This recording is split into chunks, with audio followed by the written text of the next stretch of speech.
It's really interesting to understand the difference in the dichotomy between living in love and living in fear. And it's best illustrated if I put cells in a petri dish and I put nutrients in front of the cells will move to the nutrients. But if I put toxins in front of the cells move away from the toxins. The significance is when you're in a growth situation, which is really what love represents, you're open because growth is open to the world and you assimilate things, and that's where growth comes from. Protection is just the complete opposite. Protection means you're threatened, your life is threatened, and you wall yourself off in protection. So growth is open and protection is closed. Well, the relevance is then you can't be in growth and in protection at the same time. So in our normal history of biology, protection is a necessary part of our survival. Being chased by a saber-toothed tiger, you seriously have to do something about this. So what nature has done is created a protection mechanism. In scientific terms, it's referred to as the hypothalamic pituitary adrenal axis, very complicated, abbreviated as HPA. And what this really represents is the hypothalamus, the part of the brain that does an interpretation. It looks at the world and says, am I in a safe place or am I in a scary place? If the hypothalamus sees that we're in threat of any kind, it sends a signal to the pituitary gland, the master gland, whose signals coordinate the activity of 50 trillion cells.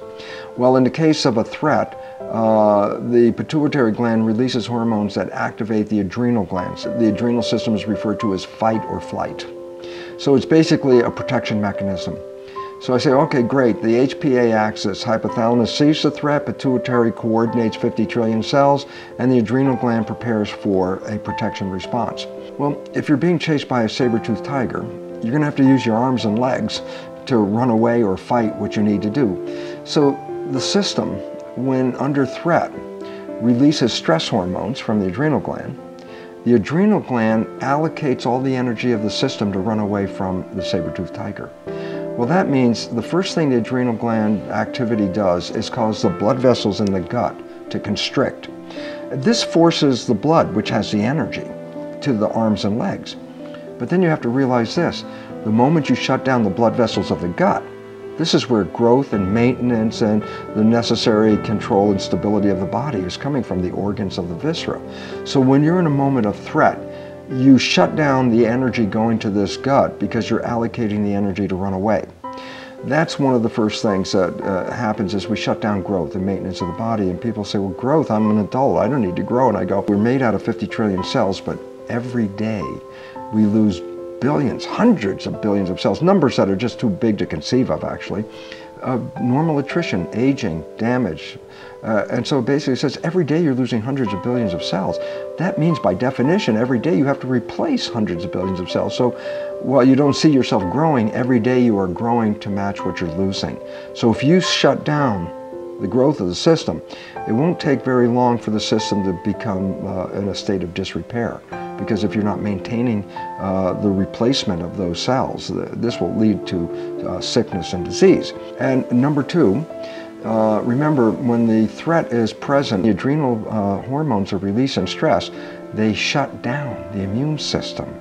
And this is an effort to conserve energy to run away from the tiger. What's the result of being in a state of protection? The answer is you shut down the growth and maintenance of the body, and you shut down the immune system. Both of these, if sustained for a period of time, will inevitably lead to disease and death. And just to refer back again to the nature of why evolution gave us this protection response, to run away from the saber-toothed tiger. But once you run away from it, once you've made it away from that tiger, then the system goes back into growth again. So by nature's understanding, you're only supposed to use the stress system for very short intervals of time because it interferes with the normal functions. And then you look at today's world and we realize 24/7, 365 stress hormones are being released into the system. We read the newspapers, we watch the news, we're concerned about the world and its unfolding. So what was supposed to be only used for a very short time has now become chronic. And the chronic release of stress hormones has resulted in an elevation of the amount of disease and sickness that our planet is experiencing right now.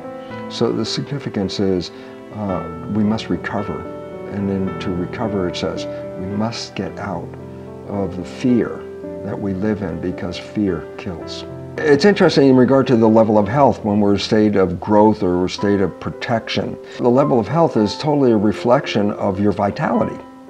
And what we find is just very obvious when people are in love and they express tremendous vitality. But when people are in fear or in protection, the life force seems to be drained out of them. So basically, nature is really trying to tell us to move toward this higher vibration of love, because this is nature's indication that you are sustaining your life.